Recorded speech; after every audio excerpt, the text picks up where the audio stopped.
எந்திரிச்சோன்னே குளிச்சுட்டு நல்லா ஃப்ரெஷ் ஆகிட்டு நான் கிளம்பிட்டேன். மாலுக்கு பக்கத்து ரூம் ரெடி ஆகிட்டு இருக்காங்க, அங்கே போய் பார்க்கலாம். பரபரப்பாக ரெடி ஆகிட்டு இருக்கோம். நண்பன் என்னென்னமோ தேய்க்கிறீ, என்ன இது? இதெல்லாம் என்னன்னு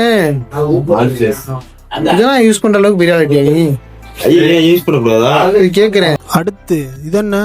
ஆஹா, எவ்வளவு நினைக்கிறது? இது என்னடா? நினைக்கேன் எவ்வளவு நேரம் நிக்குமா? இது என்ன 8 மணி நேரமா?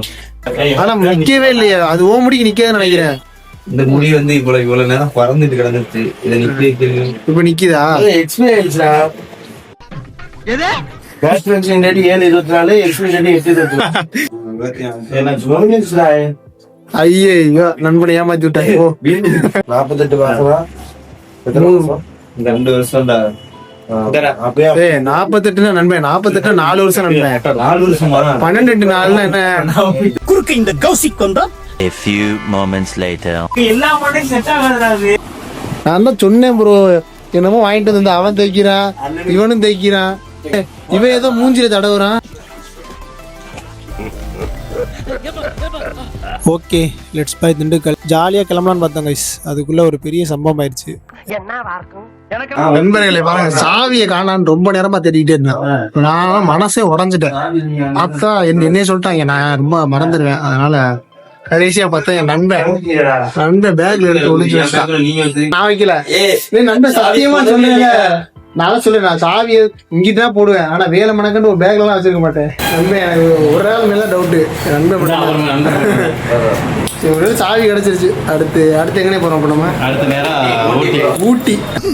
ஊட்டி சார். அப்படியே கீழே போய் பைக் எடுத்துட்டு கிளம்பான்னு பார்த்தா பைக்ல இவ்வளோ பெரிய ஆணி குத்திருக்கு கைஸ். சரி போகல, எங்கேயாச்சும் பஞ்சர் பார்த்துட்டு அப்படியே ஏதாச்சும் ஹோட்டலில் போய் சாப்பிட்டுட்டு பயணத்தை கண்டினியூ பண்ணுவோம். ஹோட்டல்னா ஹோட்டல் கிடையாது, கையெழுத்து. கோ வாங்க வந்துட்டோம் கைஸ். எப்போவுமே சரி கைஸ், நம்ம பட்ஜெட்டுக்கும் சரி டேஸ்ட்டும் சரி, நமக்கு எப்போவுமே இந்த மாதிரி சின்ன சின்ன கடையில் சாப்பிட்டா தான் கைஸ் பிடிக்கும். அப்படியே இட்லியில் ஆரம்பிச்சு அடுத்து முட்டை தோசை போய் இன்னும் நிறைய ஐட்டம் சாப்பிட்டோம் கைஸ். இந்த மாதிரி சின்ன கடையிலலாம் நம்ம சாப்பிடும்போது வயிறு நிறையவும் சாப்பிட்லாம், பில்லும் கம்மி. அதுவும் இல்லாமல் நம்ம பாய்ஸோட அப்படியே பேசிட்டு சாப்பிடையில அது இன்னும் ஜாலியாக இருக்கும். அவ்வளோதான் கைஸ், எல்லோரும் சாப்பிட்டு முடிச்சிட்டோம். கடைசியாக என் நண்பன் ஆஃப் ஆயில் எப்படி சாப்பிட மட்டும் சொல்லி கொடுப்பான். போடு நண்பன். Few moments later. ஆப்பாயில் எப்படி சாப்பிடுறோம்னா அப்படியே மடிச்சுக்கிட்டு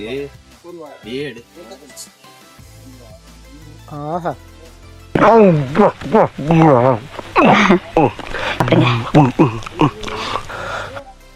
ஓகே கைஸ், நாங்கள் எல்லாம் ரெடி. அடுத்து ஊட்டி தான் கைஸ்.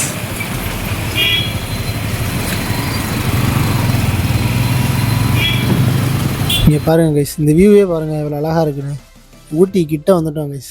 அதான் மலையேற ஸ்டார்ட் பண்ண போகிறோம் நாங்கள்.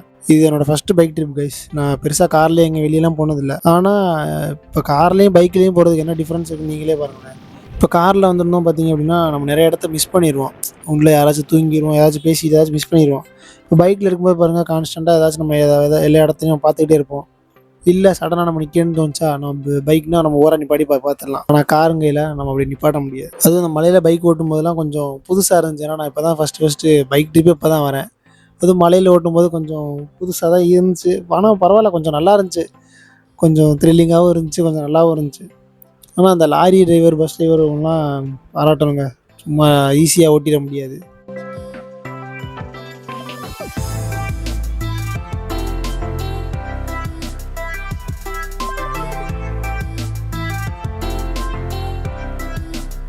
இப்போ என்னென்னு பார்த்தீங்கன்னா, இடம் நல்லா இருந்துச்சுன்னு சொல்லி வண்டியை நிப்பாட்டினாங்க. ஆனால் ஊட்டி உள்ளே வந்துட்டோன்னு நினைக்கிறேன். குளிர் கொஞ்சம் கொடூரமாயிடுச்சு. அதனால ஆளுக்கு ஜர்க்கினோ தூக்கி மாட்ட ஆரம்பிச்சிட்டேன் கைஸ். ஆஹா, இதுக்கு மேலாம் தாங்காது, குளிர் திக்கியது. இதுக்கு மேலாம் உள்ளே போக முடியாது. நம்ம ஃபஸ்ட்டே ஜர்க்கின் போட்டான், ப்ரோ ஜர்க்கின் போட்டாப்புல, தம்பி இல்லை, அவன் சட்டை போட பிரச்சனை இல்லை. இதுக்கப்புறம் உள்ள அப்படியே இதுக்கப்புறம் தான் எப்படி இருக்குன்னு தெரியல. ஆனால் இங்கே கொஞ்சம் வியூ நல்லா இருக்கு.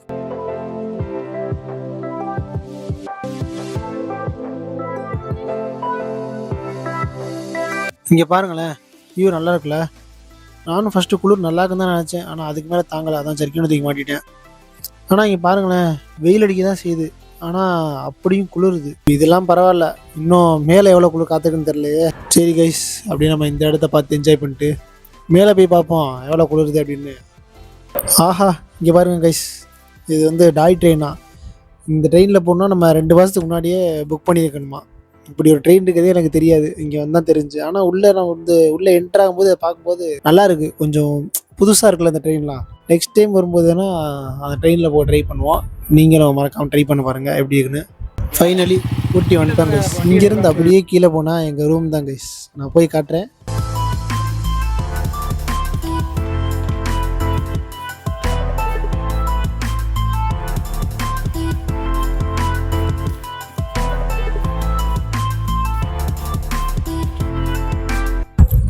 கைஸ் ஊட்டிக்கு வந்துட்டோம். வந்தோன்னே ரூமில் பேக்கெல்லாம் போட்டுட்டு பயங்கர பசி. அதனால் இப்போ நம்ம எங்கே வந்திருக்கோம்னு பார்த்தீங்க அப்படின்னா சாப்பிட வந்திருக்கோம். சாப்பிட என்னென்னு அப்படின்னு ரொம்ப நேரம் போய் பாய்ஸ் யோசிச்சுக்கிட்டே இருக்காங்க. பெரிய யோசனைக்கு அப்புறம் பாய்ஸ்லாம் இப்போதைக்கு டீ குடிக்கலாம் போயிட்டாங்க. நமக்கு டீலாம் செட் ஆகாது கைஸ். இருக்க பசிக்கு எதையாவது சாப்பிட்டாகணும். அதனால் ஆப்போசிட்டில் இருக்க ஃப்ரைட் ரைஸ் கடைக்கு வந்துட்டு நானே என் தம்பி ஆளுக்கு ஒரு ஃப்ரைட் ரைஸ் சொல்லிட்டோம். கரெக்டாக அந்த அண்ணன் எங்களுக்கு ஏற்ற மாதிரியே நல்லா ஃபாஸ்ட்டாக போட்டு தந்தார். ஓகே தான் கைஸ். அந்த கொஞ்சம் டிஃப்ரெண்ட்டாக இருந்துச்சு, ஆனால் நல்லா தான் இருந்துச்சு. பசியில் நமக்கு என்ன தெரியும். அதுவும் இல்லாமல் இந்த மாதிரி நம்ம டூர்லாம் போகும்போது நம்ம கிடைக்கிற சாப்பாடு எங்கேயும் சாப்பிட முடியாது. கிடைக்கிற சாப்பாடு அங்கங்கே சாப்பிட்டுட்டு போயிட்டே இருக்கணும் கைஸ். சார் என்னங்க ஊட்டி இது இப்படி கொடுக்கும்? சத்தியமாக எவனுமே சொல்லவே இல்லையா என்கிட்ட.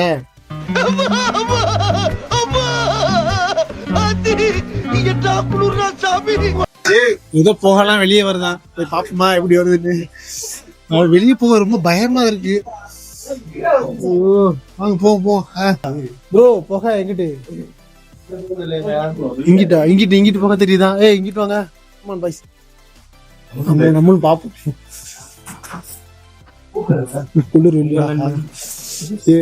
நண்பன் உங்கள் நண்பன் ப்ரோ போக வரல. கால் குளிருது. நம்ம உள்ளே போட்டு அடிக்கிறோம். நம்ம உள்ள அந்த ஜன்னலை மட்டும் லைட்டா திறந்து விட்டோம், இல்ல ஜன்னலே ஹீட் ஆயிரும். ஒன்னும் பிரச்சனை இல்ல. பத்தியலா 1000 ரூபாய்க்கு ஆசைப்பட்டு கேம்ப் ஃபயர் போடல, ஓசியில குளிர்காய போறோம். ஆஹா புகை வந்துருச்சுங்க. குட்டி தானா ப்ரோ? பரவாயில்ல, கேம்ப் ஃபயர் எங்களுக்காண்டி போட்டு கையில சொல்லிடுவாங்க. ஐவிக்கு வந்துருக்காங்களா? சரி, எதுக்கு வந்தாலும் சரி எங்களுக்காண்டி கேம்ப் ஃபயர் காசு கொடுத்து போடுறாங்க. நாங்கள் அதை பின்னாடி போய் என்ஜாய் பண்ணுவோம். அதை நான் சொல்கிறேன், பார்த்துக்கங்க. சொல்லு ப்ரோ. உங்கள் நண்பன் வினோத் இப்போது பேசுவார்.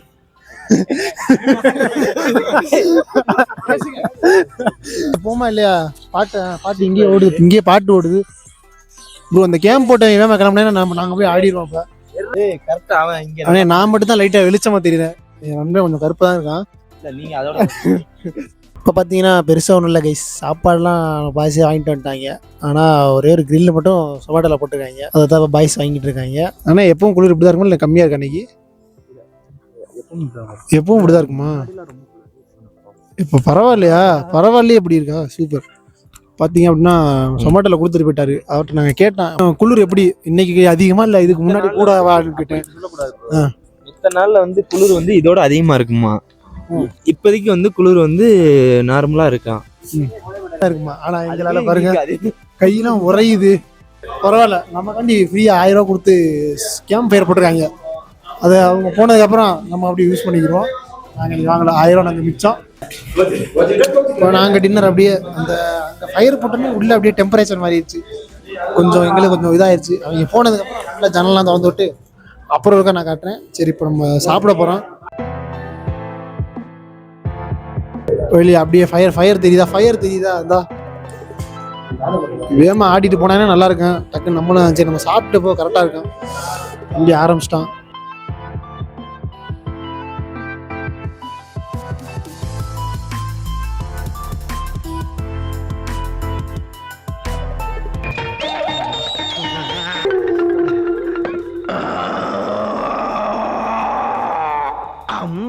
ஒரு வழியாக அந்த காலேஜ் பசங்க போயிட்டாங்களாம். வந்தது யாருன்னு பார்த்தீங்கன்னா காமராஜர் காலேஜ் அப்படின்னு சொல்லிட்டு தூத்துக்குடிலேருந்து வந்துருக்காங்க பசங்க.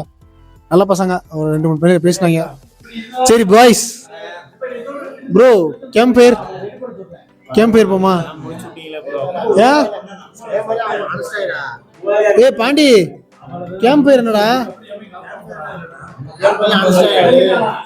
ஏமா உண்மையாவா? ஐயோ பாய்ஸ், என்னடா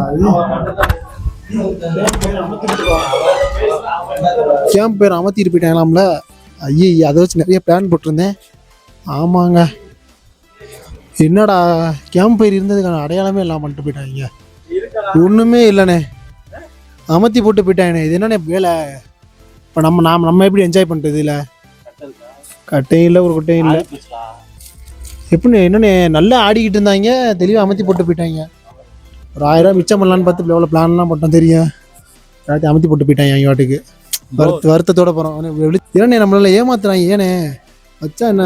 ஆமா, கண்டிப்பா ஏமாத்துறாங்க, பாத்துக்கணும். ஏமாத்தி விட்டாங்க மக்களே, ஒன்றும் பண்ண முடியாது. போங்க 1000 ரூபாய் மிச்சம் பண்ணலான்னு சொல்லிட்டு அதோ இந்த காலேஜ் பசங்க வந்தாங்க. சரி அவங்க சார்பாக நம்ம ஆடலான்னு பார்த்தேன், நம்மளை முடிச்சு விட்டாங்க, ஏமாற்றி விட்டாங்க. எல்லாத்தையும் அமர்த்தி விட்டாங்க. நம்மளை டிசப்பாயின்ட் பண்ணுறதே எங்களுக்கு பார்த்தாலும் வேலையாக போச்சு. சரி 1000 ரூபா கொடுத்துருக்கலாம். நாளைக்கு வயநாட்டில் போடுவோம்.